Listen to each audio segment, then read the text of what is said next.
Simplify.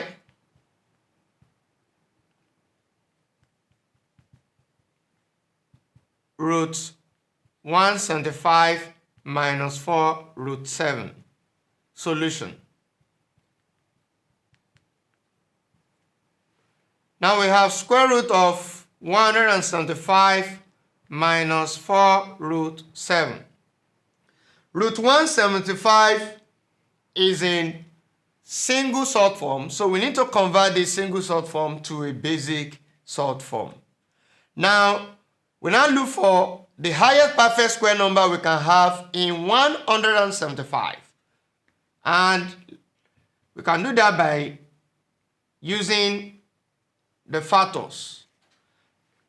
Here we can use 5. 175 divided by 5. 17 divided by 5, we have 3. Then remainder 2 here. 25 divided by 5, we have 5. So it means that 35 times 5 will give us 175. We can also use 5. 35 divided by 5, we have 7. Then we can use 7 also. 7 divided by 7, we have 1. So by pairing, it means that root 175 is the same thing as what? It's the same thing as 25 times 7. This is the highest perfect square number in 175, which is 25. Minus 4 root 7.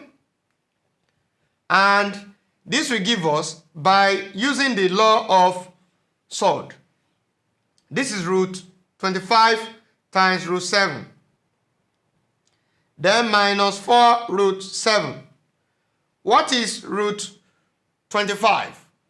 That's 25 is a perfect square. So square root of 25 will give us 5. So this will give us 5 root 7 minus 4 root 7. 5 minus 4.